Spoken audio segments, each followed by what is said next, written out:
Haleluya.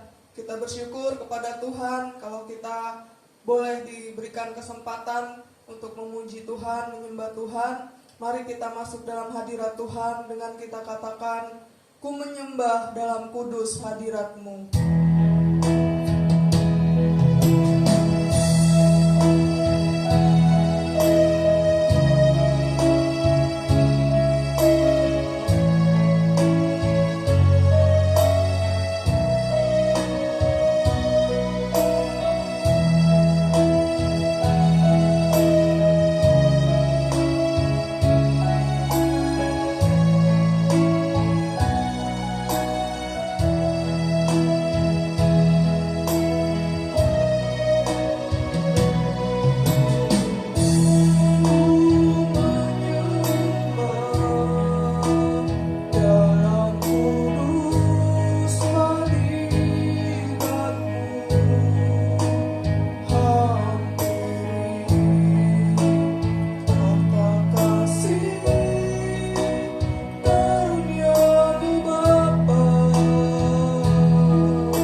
di dalam kehidupan kami. Pemulihan demi pemulihan Engkau kerjakan di dalam kehidupan kami. Terima kasih ya Tuhan, kami rindu senantiasa berada di dalam hadirat-Mu Tuhan. Apapun yang kami alami saat ini, apapun yang kondisi yang kami alami saat ini, kami rindu senantiasa Engkau menjamah kami senantiasa berada di dalam hadirat-Mu. Terima kasih ya Tuhan, kalau kami boleh bersekutu dengan-Mu, Engkau telah pelihara kami sepanjang hari ini ya Tuhan, sehingga kami boleh ada Tuhan pada saat ini. Semua hanya karena kemurahan-Mu saja. Terima kasih ya Bapa, kami mau siapkan hati kami untuk menyembah-Mu. Kami percaya Engkau ada di tengah-tengah kami. Di dalam nama Tuhan Yesus Kristus, haleluya, amin. Kurasakan kasih-Mu Tuhan.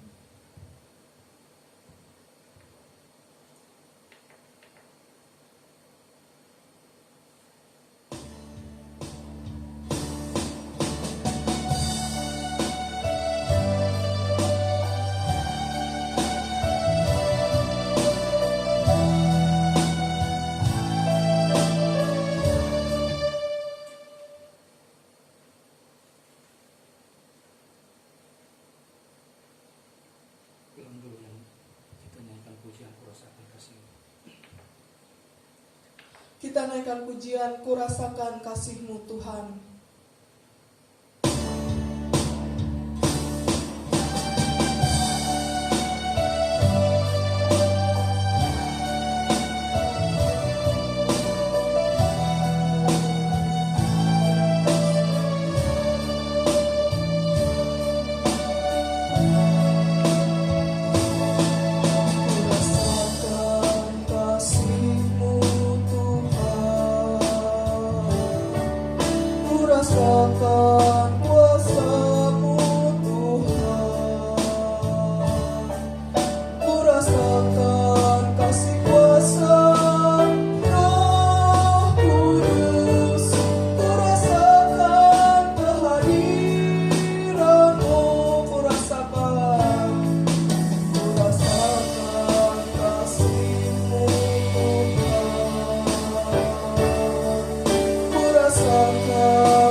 mujizat-Mu bagi anak-anak yang percaya kepadamu Tuhan, dan senantiasa berharap kepadamu dengan setia.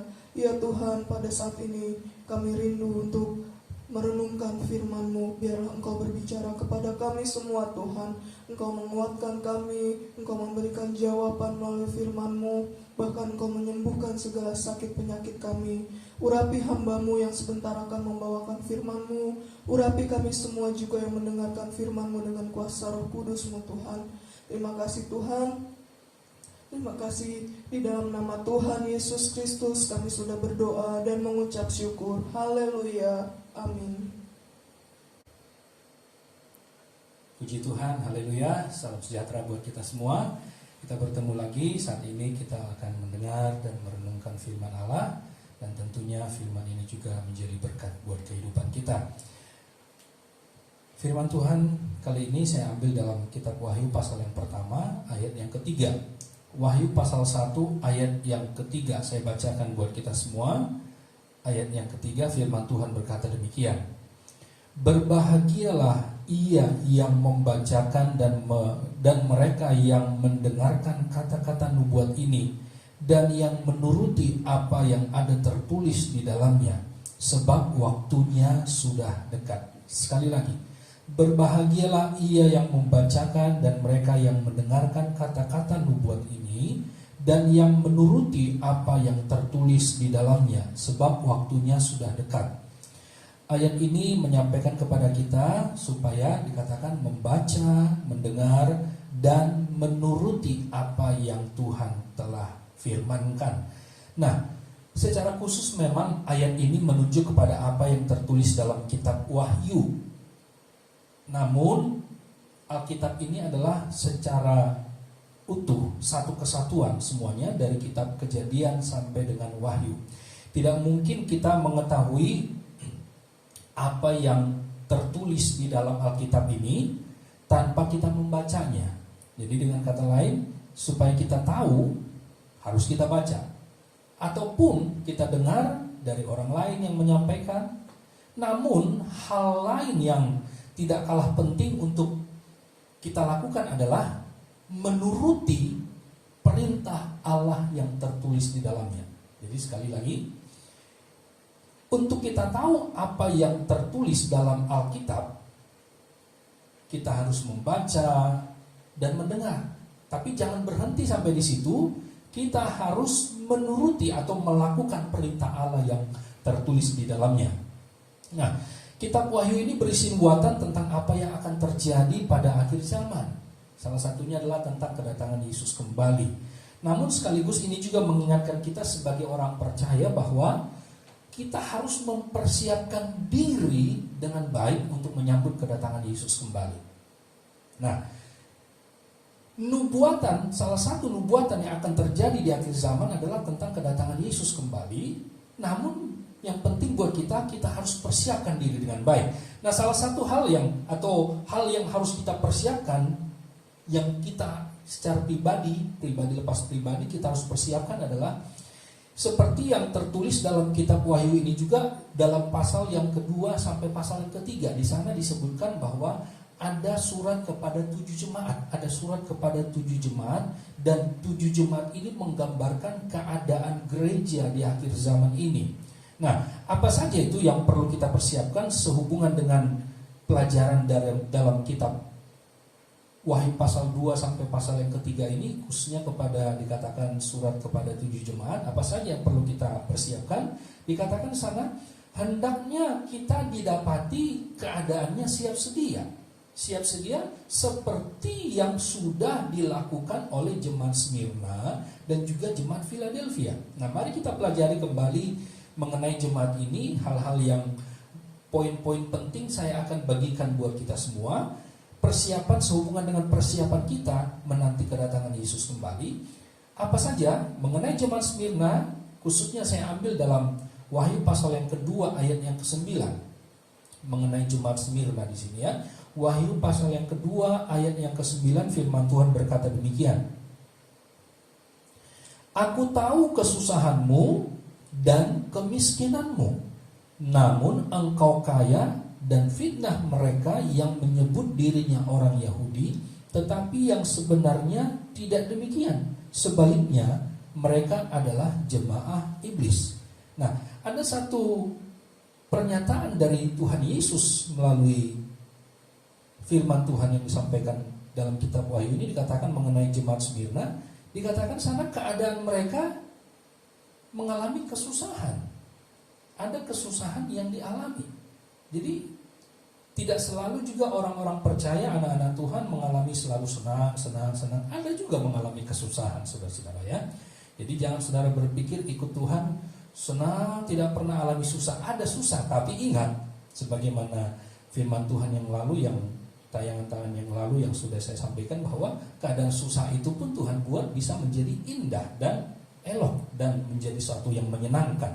Nah, jemaat Smyrna ini pun mengalami kesusahan. Tidak disebutkan secara rinci, secara jelas apa saja kesusahan, tapi paling tidak kurang lebih sama seperti apa yang kita alami dalam hidup kita sekarang ini, gitu ya. Kemudian juga ada keadaan di situ dikatakan jemaat Smyrna ini ada kemiskinan, artinya secara jasmani, secara ekonomi mereka tidak memiliki kekayaan yang seperti orang lain punya. Tapi dikatakan mereka ini kaya secara rohani. Nah, keadaan jemaat Smyrna ini dikatakan mereka itu mengalami kesusahan. Ada kesusahan yang dialami. Kemudian juga secara ekonomi, secara jasmani, mereka dikatakan ada kemiskinan. Namun dikatakan di sini mereka kaya secara rohani. Bukan berarti mereka tidak berbuat sesuatu, malas, tidak bekerja, tidak berbuat ini dan itu, tidak. Tetapi dalam kondisi mereka seperti ini pun mereka bisa secara rohani, dikatakan firman Tuhan, namun engkau kaya. Nah, ini perlu kita renungkan bersama. Puji Tuhan. Kalau kita bandingkan dengan yang tertulis dalam surat Korintus dari Rasul Paulus kepada jemaat di Korintus, tapi ini berbicara tentang jemaat Makedonia.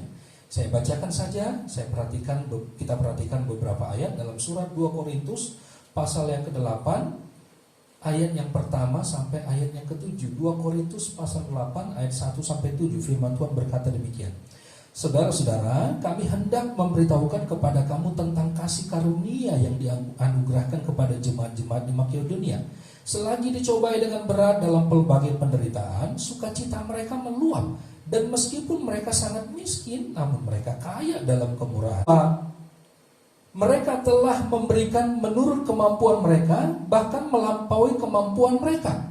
Dengan kerelaan sendiri mereka meminta dan mendesak kepada kami, supaya mereka juga beroleh kasih karunia untuk mengambil bagian dalam pelayanan kepada orang-orang kudus.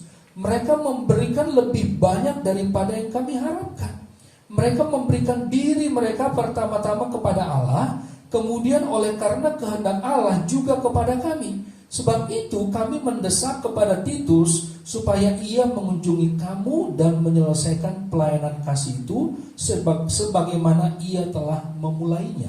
Nah, ayat ini menyampaikan kepada kita bahwa kondisi atau keadaan mereka dikatakan di sana dalam ayat yang kedua, selagi dicobai dengan berat dalam pelbagai penderitaan, sukacita mereka meluap.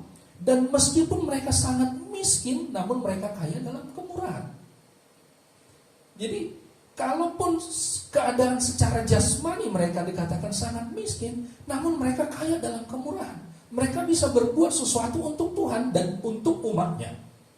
Dengan kata lain juga mereka berbuat untuk pelayanan. Tadi kita sudah melihat jemaat Smyrna dalam keadaan mengalami kesusahan, ada kemiskinan secara jasmani, namun mereka kaya secara rohani.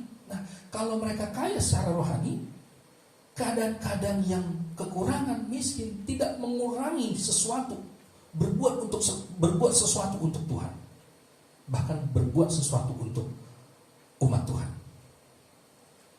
Jemaat Makedonia. Nah, ada contoh juga dikatakan di sana bahwa mereka itu secara jasmani kaya, tapi secara rohani mereka melarat. Itu disebutkan dalam kitab Wahyu pasal yang ketiga ayat yang ke-17. Ini mengenai jemaat Laodikia. Dikatakan di sana ada teguran firman Tuhan, teguran Tuhan kepada mereka, karena dikatakan mereka hanya, ya tidak salah memang Tuhan karuniakan kekayaan secara jasmani, tetapi yang salah dikatakan di sini adalah, perhatikan dalam ayat 17, Wahyu pasal yang ketiga ayat 17 dikatakan di sini, karena engkau berkata aku kaya dan aku telah memperkayakan diriku dan aku tidak kekurangan apa-apa, dan karena engkau tidak tahu bahwa engkau melarat dan malang, miskin, buta dan telanjang. Nah, betapa bertolak belakangnya keadaan mereka ini. Bukan berarti kita tidak ingin memiliki harta kekayaan. Kita tentu sangat menginginkan hal itu. Tetapi di sini dikatakan ada keadaan-keadaan orang secara jasmani mengalami kesusahan, kemiskinan, tapi mereka kaya secara rohani. Ada juga orang secara jasmani mereka kaya, bahkan tidak kekurangan sesuatu apapun seperti jemaat Laodikia, tetapi secara rohani mereka miskin. Bahkan firman Tuhan katakan melarat, malang, miskin, buta, telanjang. Tentu kalau keadaan kerohanian mereka seperti ini, yakin pasti mereka berbuat sesuatu untuk Tuhan maupun pekerjaannya, berbuat dalam pelayanan kasih, pasti tidak ada. Sehingga Tuhan perlu tegur mereka. Nah, dikatakan di sini tadi bagaimana apa-apa saja yang harus kita persiapkan menanti kedatangan Yesus kembali. Tadi yang pertama saya sebutkan, belajar dari jemaat Smyrna dan juga jemaat Philadelphia. Jemaat Smyrna kita sudah tahu tadi keadaannya dikatakan mengalami kesusahan, ada kemiskinan, tapi mereka kaya secara rohani. Ada contohnya tadi juga jemaat Makedonia yang dituliskan dalam surat Korintus.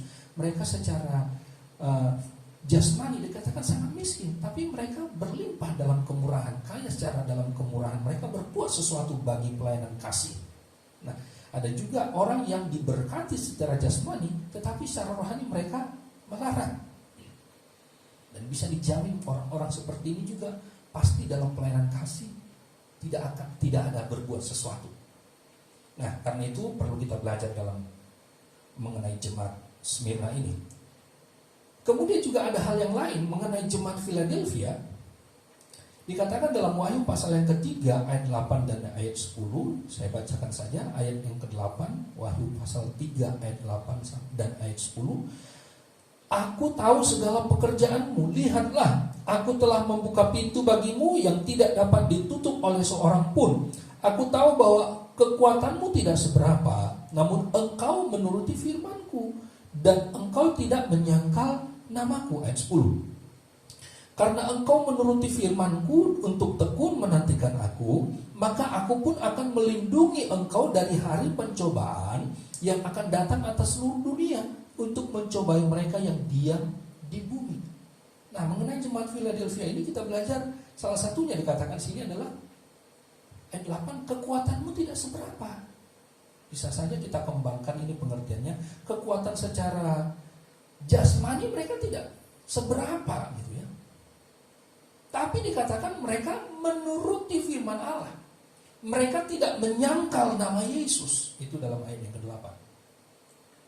Bahkan diulangi dalam ayat 10 dikatakan, engkau menuruti firman Allah, firmanku. Jadi yang harus kita persiapkan diri kita melihat, merujuk kepada dua jemaat ini, yaitu jemaat Smyrna dan jemaat Philadelphia ini, yaitu kita menuruti firman Allah, tidak menyangkal nama Yesus. Dan kalau kita lakukan hal ini, ada berkatnya buat kita. Bahkan disebutkan dalam ayat 10, tekun menantikan Yesus datang kembali. Nah, kalau kita melakukan hal-hal ini, ada berkat yang Tuhan sediakan buat kita. Apa itu? Ayat 10. Saya tekankan, fokuskan juga kepada kalimat ini. Dikatakan, maka aku pun akan melindungi engkau dari hari pencobaan yang akan datang atas seluruh dunia untuk mencobai mereka yang diam di bumi. Kita tahu apa yang sedang terjadi di hari-hari ini. Seluruh dunia mengalami keadaan-keadaan yang krisis lah, keadaan-keadaan yang tidak baik lah, baik dari sisi sosial, dari sisi ekonomi, pemerintahan. Ini melanda seluruh dunia. Tapi firman Tuhan menyampaikan, karena engkau menuruti firman Allah, tekun menantikan aku datang kembali, Yesus datang kembali, maka aku pun akan melindungi engkau. Percayalah, Tuhan lindungi kita, Tuhan jaga kita dari segala apa yang sedang terjadi di hari-hari ini.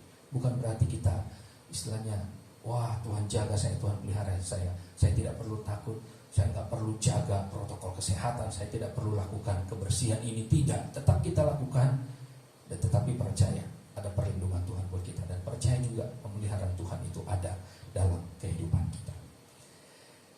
Itulah persiapan-persiapan yang harus kita lakukan sementara kita menanti kedatangan Yesus. Namun, sementara kita sekarang masih menunggu, kita harus berbuat apa nih?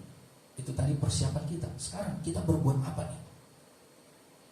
Kalau secara jasmani, lakukan pekerjaan saudara tetap seperti biasa, tapi tetap merujuk kepada firman Allah. Seperti kitab Pengkhotbah katakan, segala sesuatu yang dijumpai tanganmu, itu dalam Pengkhotbah pasal 9 ayat 10 dikatakan, saya kutip salah satu beberapa kalimat, beberapa kata, segala sesuatu yang dijumpai tanganmu untuk dikerjakan, kerjakanlah itu sekuat tenaga. Apa pekerjaan saudara, apa usaha saudara yang saudara lakukan sekarang ini? Kerjakan dengan sekuat tenaga. Kemudian juga pasal 11 dalam kitab Pengkhotbah ayat yang ke-6 dikatakan, taburkanlah benihmu pagi-pagi hari dan janganlah memberi istirahat kepada tanganmu pada petang hari, karena engkau tidak mengetahui apakah ini atau itu yang akan berhasil, atau kedua-duanya sama baik. Nah, Yesus belum datang, dia pasti akan datang kembali. Sementara kita menunggu Yesus datang kembali, kita harus berbuat apa nih? Secara jasmani, usaha pekerjaan saudara tetap lakukan dengan sekuat tenaga saudara, dengan tekun, tapi tetap percaya kepada Tuhan dan mengandalkan Tuhan. Seperti tadi saya sebut dalam kitab Pengkhotbah pasal 9 dan pasal 11 dikatakan, apa yang dijumpai tanganmu kerjakan dengan sekuat tenaga. Bahkan dari pagi lakukan sesuatu, jangan memberi istirahat kepada tanganmu, karena bisa jadi kedua-duanya apa yang kita perbuat itu berhasil sama baiknya. Namun secara rohani, kalau tadi secara jasmani, sekarang secara rohani, apa yang harus kita perbuat? Lengkapi diri kita dengan kekayaan-kekayaan rohani. Lengkapi hidup kita ini dengan kekayaan-kekayaan rohani yang Tuhan pasti berikan dalam kehidupan kita. Karena dikatakan dalam kitab Wahyu pasal 3 ayat 18, ini nasihat firman Tuhan kepada jemaat di Laodikia. Mereka tadinya dikatakan, disebutkan, kita tadi sudah baca, secara jasmani mereka kaya, tidak kekurangan sesuatu apapun. Tapi secara rohani mereka melarat, miskin, buta, dan telanjang, tidak punya apa-apa.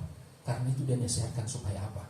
Dikatakan dalam pasal yang ketiga ayat yang ke-18, maka aku menasihatkan engkau supaya engkau membeli daripadaku emas yang telah dimurnikan dalam api, agar engkau menjadi kaya, dan juga pakaian putih, supaya engkau memakainya, agar jangan kelihatan ketelanjanganmu yang memalukan, dan lagi minyak untuk melumas matamu, supaya engkau dapat melihat.